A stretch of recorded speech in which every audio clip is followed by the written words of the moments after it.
Bienvenue sur la chaîne du Mass Taylor. Si tu veux intégrer une bonne prépa, essaye déjà de voir si tu es capable de faire ces exercices. Aujourd'hui, je te fais les complexes en géométrie. C'est tombé dans un concours assez difficile qui s'appelle le Tessia 2022. Et on va voir ça ensemble tout de suite.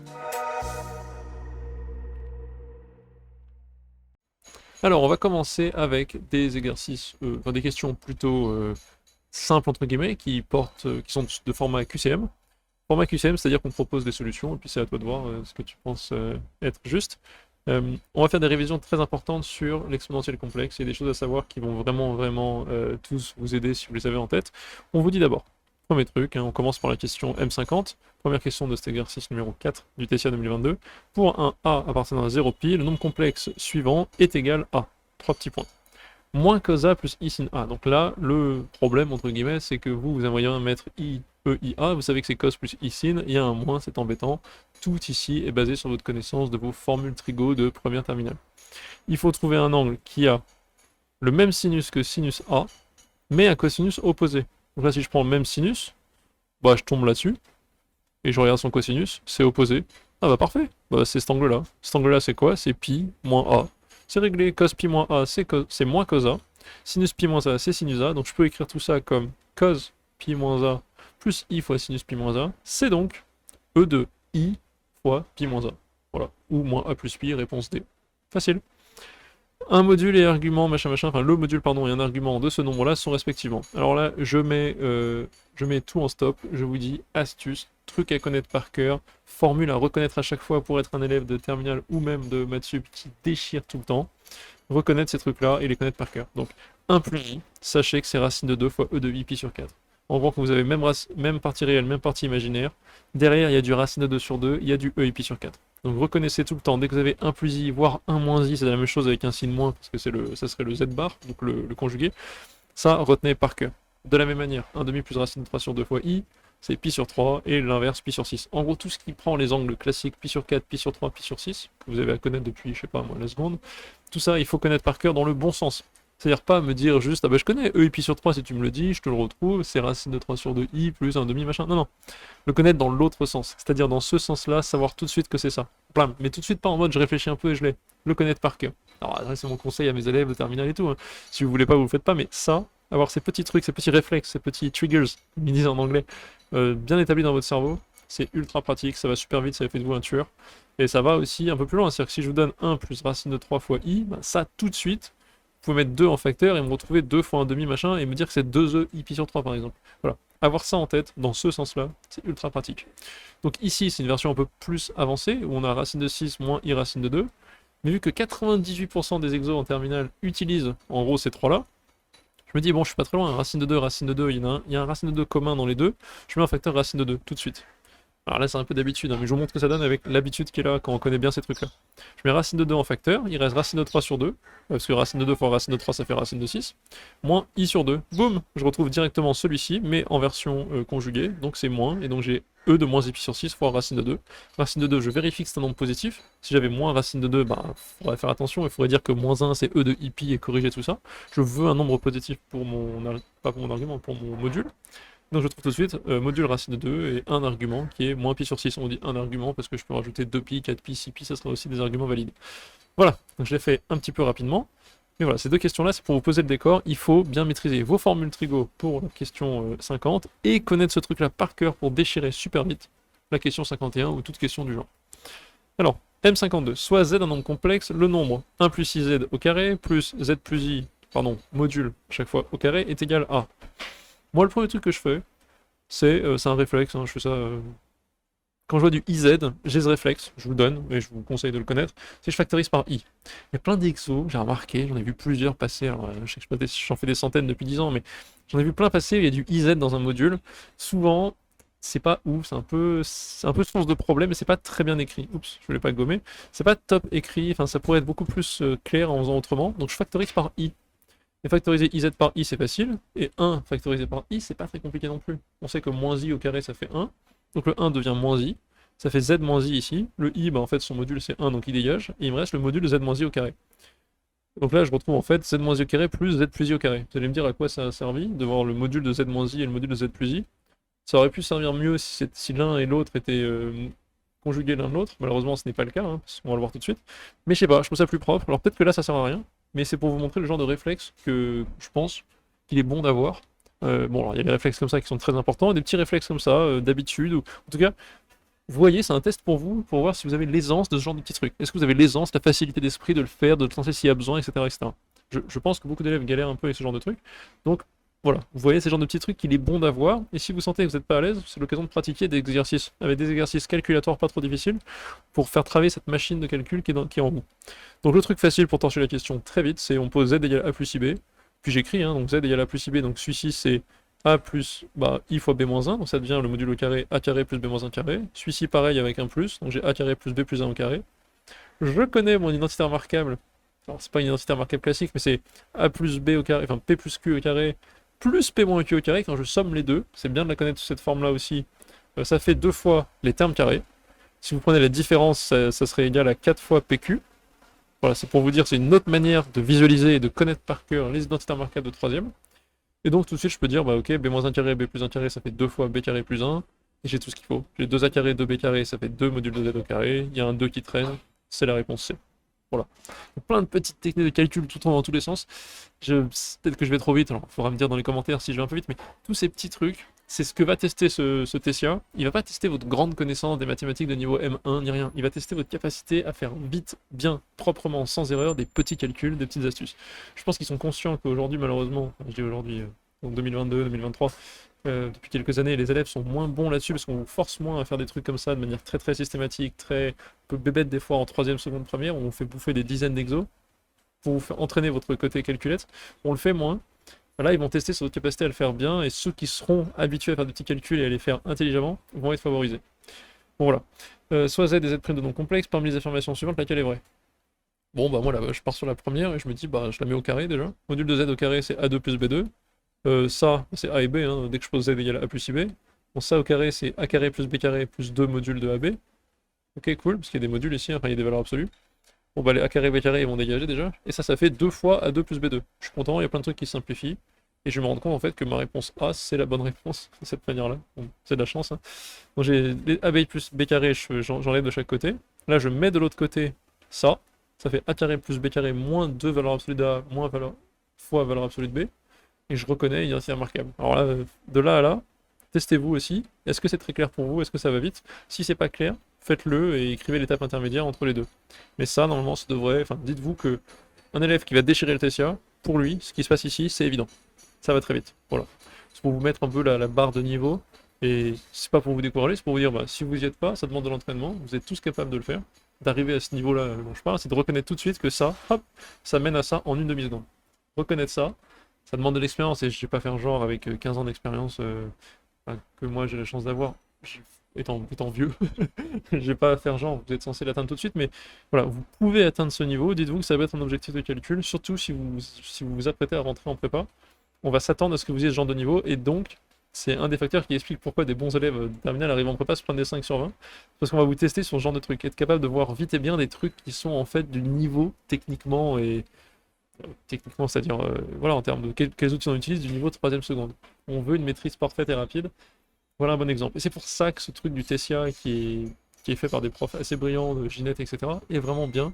Il vous permet de voir est-ce que vous êtes vraiment, non pas, vous n'avez pas plein de connaissances en maths, mais est-ce que les trucs que vous connaissez, même si c'est peu, est-ce que vous savez les maîtriser bien jusqu'au bout? Voilà, je blablate beaucoup, mais pour moi c'est toujours l'occasion, ce petit concours, d'insister là-dessus et de vous indiquer qu'est-ce qu'on va chercher chez un étudiant. Si vous connaissez tous ces trucs-là, alors on va pouvoir vous apprendre des mathématiques plus complexes et faire des trucs complètement fous en prépa avec des maths folles. Mais ça vaut pas le coup d'apprendre des trucs ultra complexes et ultra stylés sur le papier, genre des équations différentielles non linéaires, etc. Ça sert à rien si vous avez même pas la capacité de penser vite aux choses faciles. Donc en fait, je continue à parler, mais la sup, ça va être un peu garantir que vous sachiez tout faire vite et bien. Il y aura plein de trucs qui sont pas toujours fascinants comme chapitre. Et ensuite, on va vous accueillir en SP, en 2ème année. Je parle pour les copains ingénieurs, hein. En SP, et là, on va faire des trucs solides. Si vous voulez, en physique, par exemple, vous allez passer de Newton, Galilée en sup. En 2ème année, en SP, vous allez passer à du Einstein, équation de Maxwell et tous ces trucs-là. En fait, on n'a pas le temps d'avoir des bébés qui savent plus faire des calculs en SP. Donc en sup, ça va être beaucoup de vous forcer à apprendre à être dynamique, rapide, cadré, pour assurer qu'ensuite vous pouvez suivre le concours, pas les concours, les cours, et ensuite les concours en SP. Voilà, c'était une petite parenthèse. Question L5, j'accélère parce que la vidéo va durer des heures, parce que j'adore blablater sur tout ce qui est subsp et comment, tout ce qui est un peu le contexte méta de ces trucs-là qu'on vous dit jamais, enfin sur lesquels on n'insiste pas assez, mais voilà. Donc subsp c'est ça. Combien y a-t-il de nombres complexes vérifiant ça? Ça c'est de la géométrie, il faut connaître certains trucs par cœur. Moi le premier réflexe c'est que je prends les deux premières équations, hop je les écris z carré égale 1, le module de z égale 1, je suis sur le cercle unité. Donc en gros je suis sur le cercle en blanc ici. Ensuite je prends la première et la troisième, ça c'est une médiatrice. Là, il faut le connaître par cœur, hein. Donc encore une fois, allez voir l'application Studio. Studio, Math Expert en terminale. On a fait tous les complexes, on fait des petites vidéos de méthode. Il y a une méthode qui vous explique, voilà, quand vous avez Z-ZA, Z-ZB, c'est une médiatrice, il faut le savoir par cœur. Quand vous avez ce genre de truc, c'est un cercle. Ça, c'est des petites méthodes à connaître. Allez voir ma super appli avec des super profs pour bien apprendre tout ça et bien vous tester avec nos magnifiques QCM et vidéos. C'était la pub la moins bien casée du monde, mais écoutez, je suis pas marketeur, donc voilà. Z égale Z-1, on appartient à la médiatrice du point d'abscisse 0 et du point d'abscisse 1. Donc le point O, en fait l'origine, et le point A d'abscisse 1, 0. Et donc c'est cette médiatrice que j'ai mis en vert. Donc combien y a-t-il de complexes qui vérifient les deux? Il faut être à la fois sur le cercle et sur la médiatrice. Il y a 2 points. En l'occurrence c'est, je vous le dis comme ça, mais c'est EI de pi sur 3, qu'on appelle aussi J dans la littérature, et non, pas du tout J, je dis n'importe quoi, c'est EI pi sur 3, je vous ai dit n'importe quoi, non, c'est juste EI pi sur 3 et son conjugué. C'est tout. Oubliez ce que j'ai dit sur J, ça viendra plus tard, mais c'était pas ça. Maintenant, on passe à M54. On pose Z égale moins 1 plus I racine de 3. Et alors là, attention, on revient tout de suite à ce tableau. Moins 1 plus I racine de 3, je reconnais ce truc-là. On est dans le domaine du pi sur 3. D'ailleurs, tellement que je voulais rappeler. Moins 1 plus I racine de 3, on vous demande Z puissance n, attention, Z puissance n ici, ici, ici, ici, donc il y a Z puissance n à étudier. Hop, moi je reconnais tout de suite moins 1 racine de 3 ici, c'est du pi sur 3 ou un truc du genre, ça va le faire. Donc, Z égale, je mets 2 en facteur. Astuce, si je mets 2 en facteur, je fais apparaître les demi, j'ai moins 1,5 plus racine de 3 sur 2. Hop, moi je veux quoi? Je veux en gros du pi sur 3, donc je veux un truc comme ça, mais je veux que le cosinus soit de l'autre côté, enfin, je soit négatif, donc en gros je veux être ici. Donc là je veux du 2 pi sur 3. Et ça, ce nombre-là, on l'appelle J. C'est pour ça que je me suis un peu précipité tout à l'heure. Je reconnais qu'en fait, j'ai 2 E de 2 pi sur 3 avec écriture classique. Vous verrez ça, peut-être en sup. E de 2 pi sur 3, on lui donne un petit nom, c'est J, c'est une des racines troisième de l'unité. Il y a 1, il y a J et il y a J bar. Et donc on a 1 plus J carré, parce que J carré, il y a le J bar, vous pouvez vérifier ça rapidement, qui est égal à 0, je vous le donne comme ça en mode culture lui. Bon, vous avez ce truc-là, Z égale 2J, ou 2 fois E de 2 pi sur 3. Mais c'est très facile, vu qu'on parle de Z puissance n partout, de calculer Z puissance n. Faisons-le maintenant qu'on a la forme exponentielle. Super facile. Z puissance n, c'est quoi? C'est 2 puissance n, facile, fois 2i n pi sur 3. Et là, on retombe sur de l'arithmétique, encore des maths expertes, mais une autre vidéo. Pas une autre vidéo. Un autre chapitre, pardon. Les maths expertes.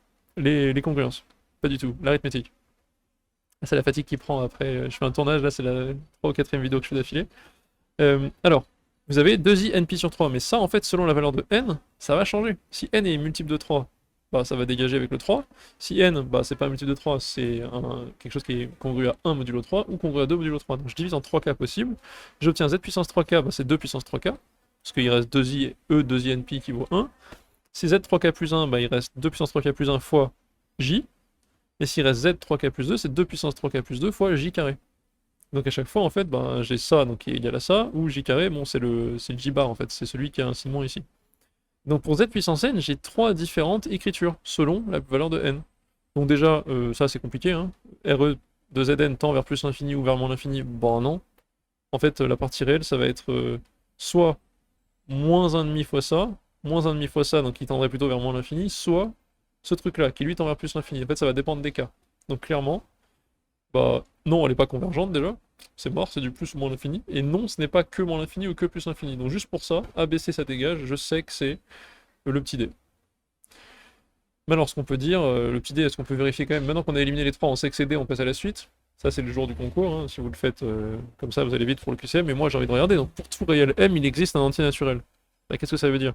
Oui, est-ce que je peux trouver un z tel que Zn soit dans R et tel que Zn soit plus grand que m? Oui, on l'a vu. C'est n égale 3k, n'importe quel multiple de 3, j'aurai z 3k qui vaut 2 puissance 3k. En fait, c'est un réel, et oui, 2 puissance 3k ça tend vers plus infini, donc c'est la définition de la limite. Il va toujours exister. Si je prends n'importe quel seuil m, je vais toujours trouver un rang k, 3k si vous voulez, tel que je finisse par être au-dessus. C'est la définition de tendre vers plus infini.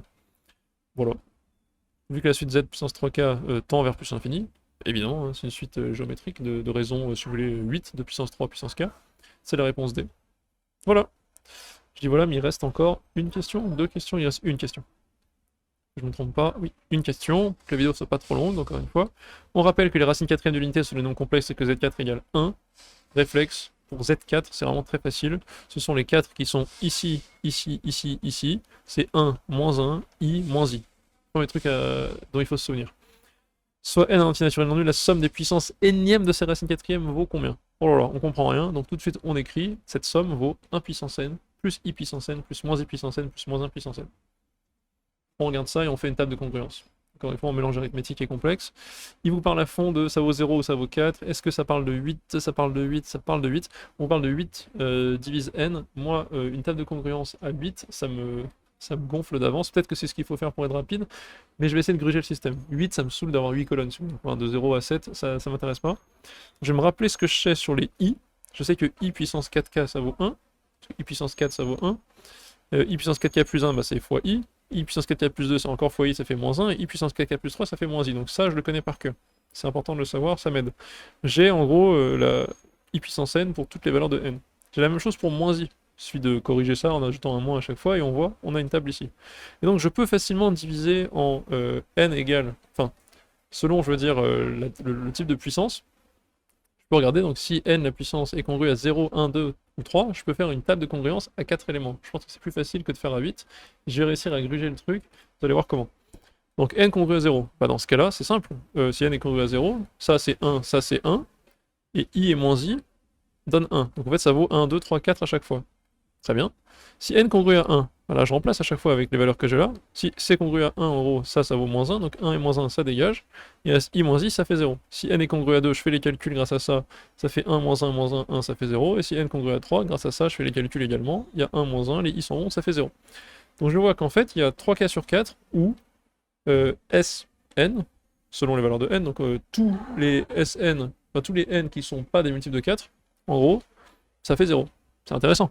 Qu'est-ce que ça me donne? Est-ce que c'est 0 quelle que soit la valeur de n? Non. Est-ce que c'est 4 quelle que soit la valeur? Non. On voit qu'il y a différentes valeurs, donc c'est mort. Est-ce que c'est 4 si 8 divise n? Oui. Si 8 divise n, en l'occurrence, ben, si 8 divise n, n est aussi multiple de 4, donc c'est vrai. Si et seulement si 8 divise n, et c'est là que ça va commencer à être un peu sioux, un peu spécial, où il faut un peu réfléchir. Si et seulement si 8 divise n, et ben en fait, non. Pourquoi? Il faut comprendre le contre-exemple. Si on pense maintenant en division par 8, bah, les diviseurs de 4, j'ai les 8k, et j'ai aussi les nombres qui s'écrivent 8k plus 4. Si je prends tous les nombres congrus à quelque chose modulo 8, j'ai les 8k et les 8k plus 4. Pour les 8k et pour les 8k plus 4, j'ai bien la somme qui vaut 0. Pardon, pas du tout, je dis pas n'importe quoi. Non, ça vaut bien 4, je pensais que c'était 0 ici. Donc en gros, il y a les 8k et les 8k plus 4. Donc le si et seulement si est faux. C'est si 8 divise n, c'est vrai, mais aussi, donc c'est si n congrue à 0 modulo 8, c'est vrai, donc oui pour la question C, mais il y a aussi n congrue à 4. Et donc le si et seulement si rend le truc faux. Donc la D, je peux l'acheter. Et ensuite ça vaut 4 lorsque 8 divise n est 0, donc au contraire, non, parce qu'on a pensé, il y a bien les n congrus à 4 et les n congrus à 0 modulo 8. J'espère que ça vous a aidé. Je vous retrouve pour une prochaine vidéo. À la prochaine.